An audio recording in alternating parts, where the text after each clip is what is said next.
Banco Base, la base que fortalece a las empresas, presenta Resumen en imágenes.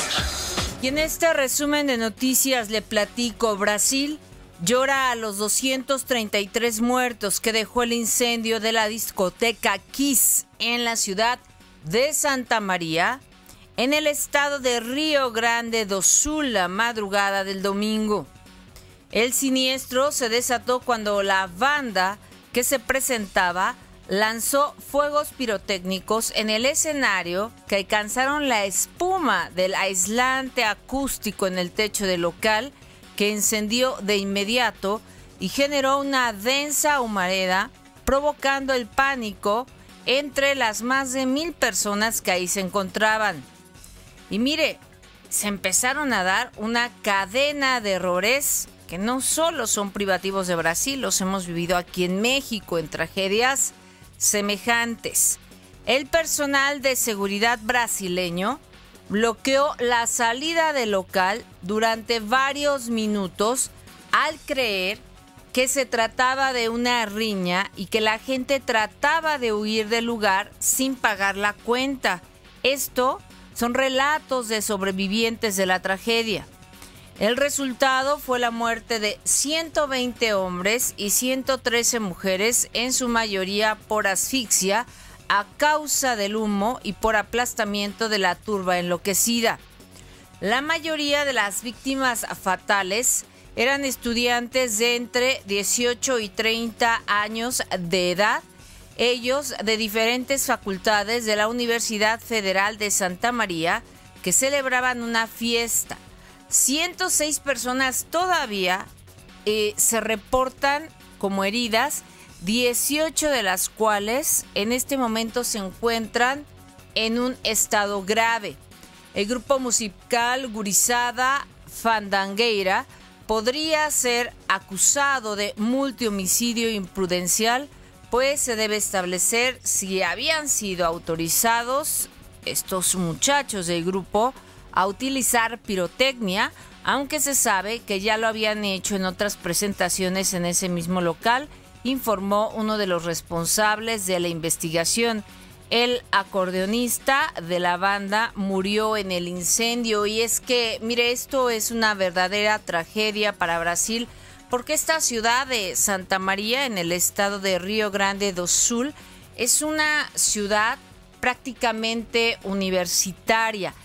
No tiene más de 300,000 habitantes y poco más del 10% de las personas que viven en esta ciudad de Santa María, allá en Brasil, son estudiantes, porque están las principales universidades de Brasil, pues sí, estabilizadas ahí en Santa María, estado de Río Grande do Sul. Y es por eso que esto, bueno, cualquier vida duele, cualquier pérdida es lamentable, pero pues hoy Brasil está llorando a sus jóvenes, a chavos en edad productiva, a chavos que se habían reunido precisamente en este club nocturno a un gran reventón para celebrar el inicio de clases en las diferentes facultades que confluyen en la Universidad Federal de la ciudad de Santa María, allá en Brasil. Su presidenta, Dilma Rousseff, quien regresó precipitadamente de la cumbre que se realizaba este fin de semana en Santiago de Chile directamente a la ciudad de Santa María, declaró 3 días de duelo nacional tras reunirse con familiares de las víctimas y visitar a los heridos. Visiblemente consternada, Rousseff les ofreció todo su apoyo. Con tristeza dijo: vamos a superar esto. Incluso, entre lágrimas, Dilma Rousseff no pudo terminar la frase.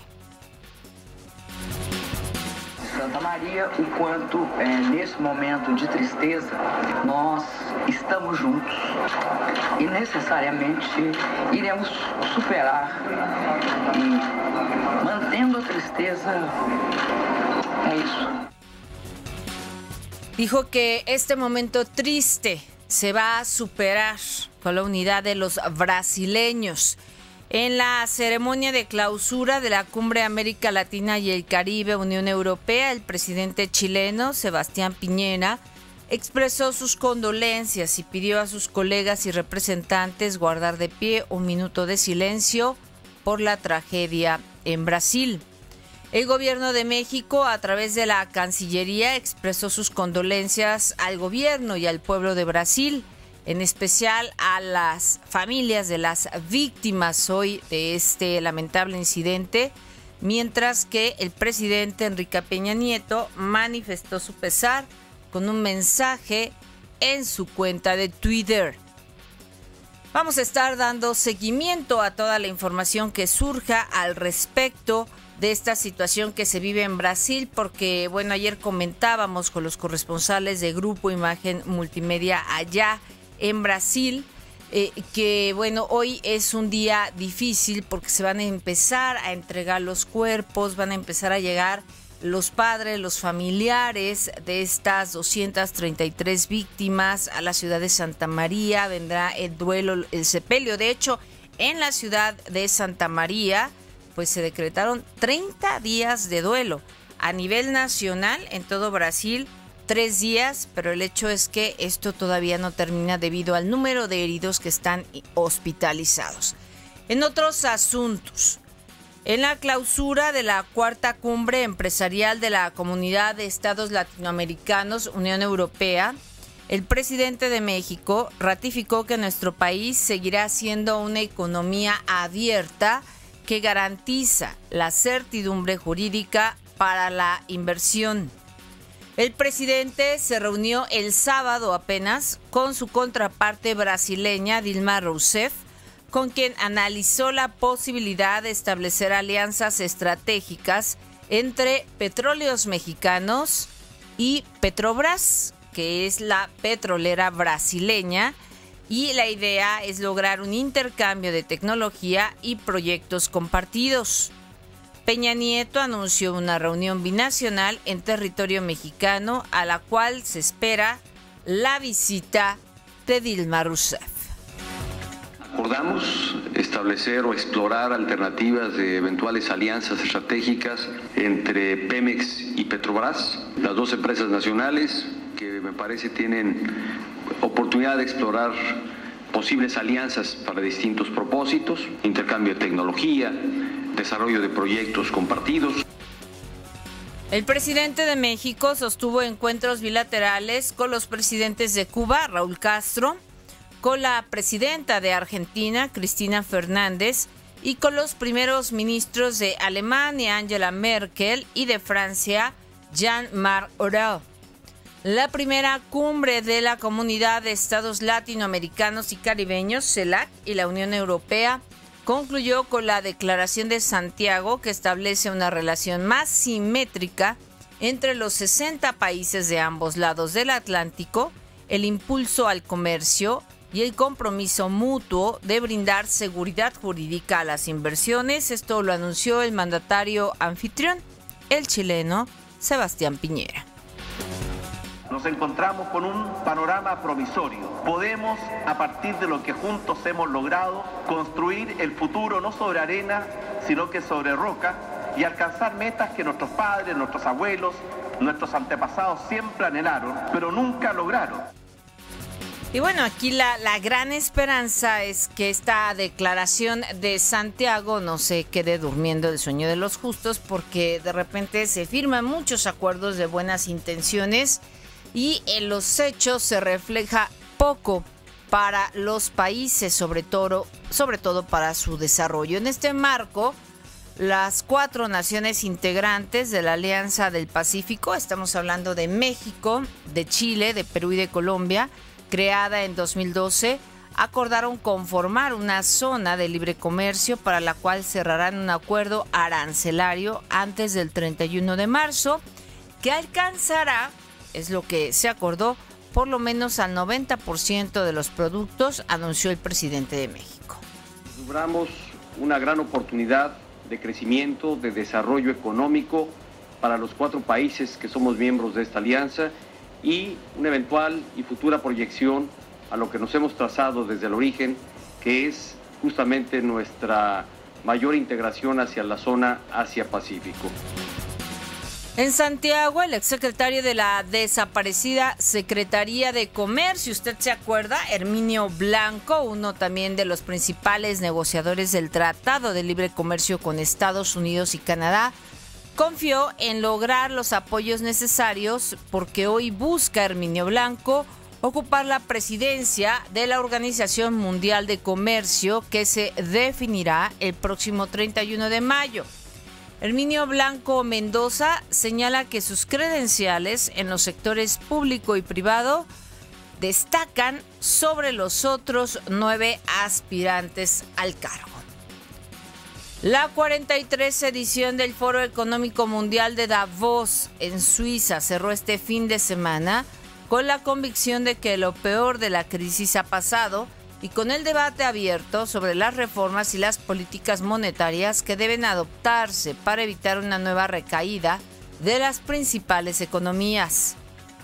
Las élites políticas y financieras coincidieron en que hay luz al final del túnel de la crisis que estalló en 2008, pero no se pusieron de acuerdo sobre cuál es la receta que finalmente garantizará que la tímida recuperación se consolide y que no haya nuevos sobresaltos.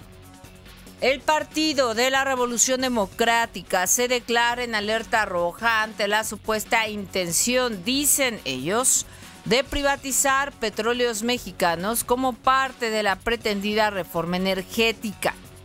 En conferencia de prensa en la que estuvieron presentes el dirigente nacional Jesús Zambrano, el secretario general Alejandro Sánchez Camacho y los coordinadores parlamentarios Miguel Barbosa y Silvano Aureoles, advirtieron que el partido no irá a una reforma a ciegas y entonces Sánchez Camacho advirtió que habrá movilizaciones en defensa de Petróleos Mexicanos. Vamos a convocar a una movilización nacional en defensa de Pemex y también en defensa por la protección de la economía familiar. Y usted recuerda que el PRD, representado por su dirigente Jesús Zambrano, firmó el Pacto por México con el gobierno federal que incluía el impulso de reformas estructurales para el desarrollo del país. Hoy ya Zambrano Grijalva aseguró que en el Pacto por México jamás se habló sobre convenir con otros países, ni con la iniciativa privada, ni mucho menos modificar la Constitución para una modernización de Pemex, por lo que su partido y el mismo, Jesús Zambrano, demandan al presidente explicar los alcances de la anunciada alianza con la petrolera brasileña Petrobras. No se pongan estas cosas sobre la mesa. ¿Para qué andan ofertando en el exterior una reforma que ni siquiera se sabe todavía cuál es su alcance, su contenido? Y por su lado, el coordinador del PRD en la Cámara de Diputados, Silvano Aureoles, advirtió que no darán marcha atrás en su postura de rechazo a la aplicación del IVA en medicamentos y alimentos.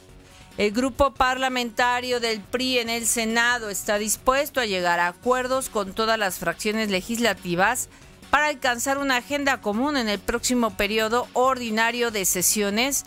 Esto lo afirma el coordinador parlamentario del PRI, Emilio Gamboa Patrón. Diputados del PAN conformaron una agenda legislativa ciudadana basada en 6 ejes con iniciativas impostergables en materia de seguridad. Estamos hablando de combate a la pobreza. Todos queremos el combate a la pobreza. Estamos hablando de transparencia electoral e impulso económico. Así lo informó el coordinador del grupo, Luis Villarreal, luego de la plenaria de la bancada efectuada en Tijuana. Así que hayan descubierto los diputados del PAN el hilo negro en una agenda legislativa, pues no, ¿verdad? Están marcando 6 ejes de algo que se ha venido históricamente demandando. Aquí la pregunta es que el PAN fue gobierno 2 sexenios. ¿Qué se hizo para combatir la pobreza? ¿Qué se hizo para lograr la transparencia electoral? ¿Qué se hizo para lograr el impulso económico? Elementos del Ejército, Armada y de la Secretaría de Seguridad Ciudadana del Estado de México instalaron una veintena de filtros de revisión en el Valle de Toluca en busca de vehículos robados, armas y narcóticos. Hasta el momento no se tiene el reporte de resultados de los operativos. En el Valle de Chalco y Nezahualcóyotl, también en territorio mexiquense, 2 balaceras se produjeron durante la noche del sábado con saldo de 2 personas muertas y 8 lesionadas. Y además, bueno, dentro de esta nota roja le comento que en Magdalena, Jalisco, 7 muertos. Dejó un enfrentamiento entre bandas rivales del crimen organizado, mientras en Michoacán 3 presuntos sicarios murieron al hacer frente a policías estatales y municipales en Tarimbaro y en Morelia. En Nuevo León, familiares de los integrantes del grupo musical Combo Colombia denunciaron la desaparición de los 16 músicos y de 4 asistentes luego de una presentación en el municipio de Hidalgo el viernes pasado. Los vehículos en que se desplazaban fueron encontrados en la población de Potrero Chico, donde realizarían una presentación privada. Versiones extraoficiales indican que varios cuerpos hallados en el fondo de la barranca, a la altura del kilómetro 92 de la carretera Monclova, municipio de Mina, podrían, mire usted qué noticia, corresponder a los músicos. En Nuevo Laredo fueron asegurados 24 integrantes de la secta Los Defensores de Cristo, dirigida por el ciudadano español Ignacio González, luego de una denuncia anónima sobre la presencia de personas hacinadas en una casa de la población kilómetro 14. La mayoría de estas personas que presuntamente retenía este sujeto son centroamericanas y se sospecha el delito de trata de personas por este sujeto de origen extranjero. En esta capital, mire, finalmente, la madrugada del sábado fue retirada la polémica estatua que nunca debió haber estado aquí en suelo mexicano del expresidente de Azerbaiyán, Heydar Aliyev. Esta fue retirada del llamado Parque de la Amistad sobre Paseo de la Reforma. Ahora la disyuntiva es qué le van a hacer a la estatua, dónde la van a poner, y el gasto que fue precisamente primero insertarla y ahora quitarla. La efigie fue embalada y trasladada por mientras a una bodega del gobierno capitalino en la delegación Azcapotzalco. Fuentes de la Embajada de Azerbaiyán señalaron que no fueron formalmente notificados del retiro de la estatua, pues únicamente se les comunicó la intención de modificar el convenio por el que esa representación diplomática entregó recursos para el remozamiento del parque y de la plaza de Tlaxcua. Que mire, habiendo tantos problemas en el país, tener que estar discutiendo si quitan, bueno, primero por qué ponen la estatua de un dictador y ahora cómo la quitan y dónde va a dar esta estatua, y esto pues ya está causando más polémica entre el gobierno de México y la embajada de Azerbaiyán, cosas que pasan en nuestra ciudad. Y ahora nos vamos a dar un repaso a la imagen internacional.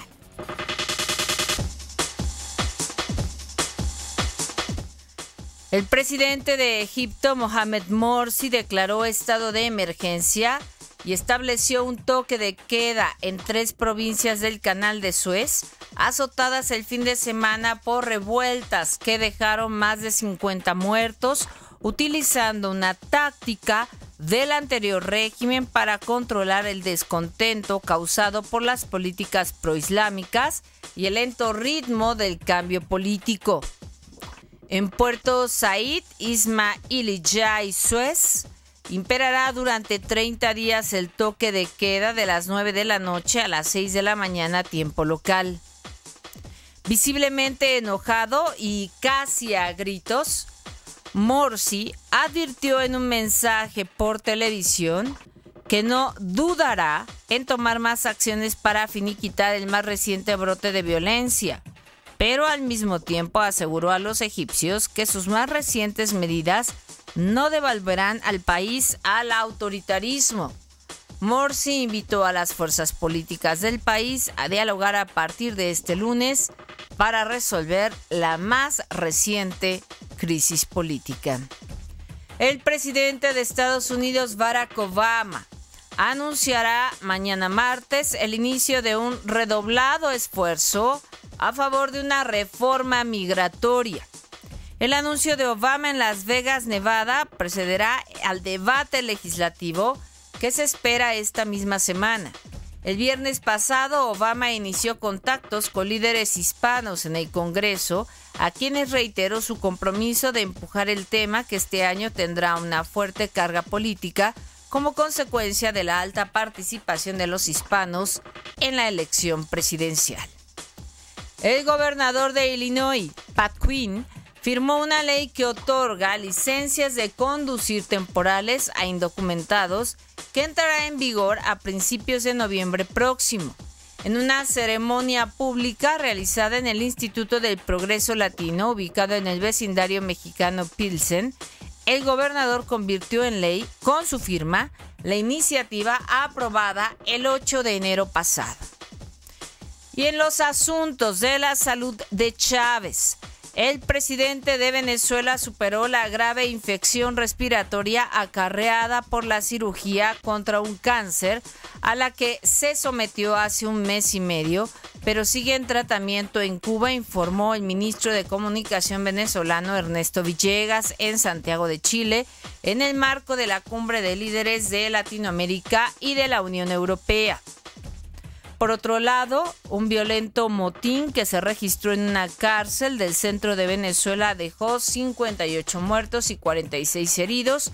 Esto lo informan autoridades en el primer conteo oficial 2 días después del amotinamiento. Los presos, algunos de ellos armados, se enfrentaron contra miembros de la Guardia Nacional que pretendían catear las instalaciones. Miles de manifestantes marcharon el sábado en Washington para exigir que el Congreso de Estados Unidos renueve la prohibición de armas de asalto y adopte medidas que restrinjan el acceso a las armas a raíz, de la masacre en una escuela primaria en Connecticut en diciembre pasado, de la cual aquí estuvimos dándole cuenta. Los manifestantes congregados en el Mall de Washington, en la zona céntrica de la capital estadounidense, portaban pancartas y una enorme manta con mensajes para exigir la renovación de una ley federal que caducó en 2004 y que prohíbe la venta de armas de asalto. La marcha en Washington para el control de armas, convocada hace algunas semanas en Facebook, congregó a activistas y familiares de víctimas de la violencia a causa de las armas en todo Estados Unidos.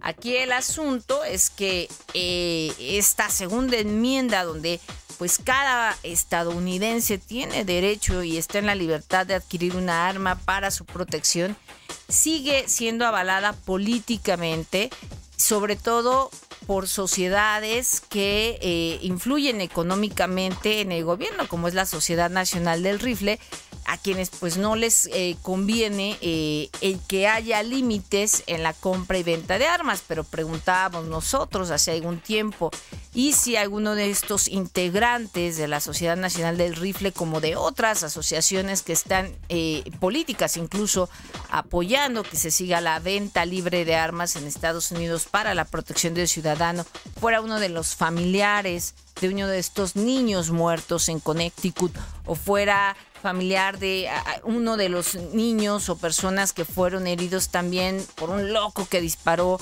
en la premier de Batman? El hecho es que esto está dando mucho de qué hablar y está en manos, sí, claro, del Congreso y del gobierno estadounidense. En Francia, miles de partidarios de las bodas entre homosexuales marcharon ayer en París. 2 semanas después de la demostración de fuerza de los opositores al matrimonio entre personas del mismo sexo. Bajo el lema "Por la igualdad ahora, contra las discriminaciones siempre", y 2 días antes de que este proyecto de ley llegue al Parlamento, los manifestantes desfilaron por las calles de la capital y otras ciudades francesas. Irán prohibió la venta y exportación de cualquier tipo de carga de petróleo crudo, gas líquido y condensado a 27 países de la Unión Europea. La medida se mantendrá hasta que los países europeos y occidentales dejen sus políticas hostiles en contra de Irán y adopten políticas normativas y lógicas.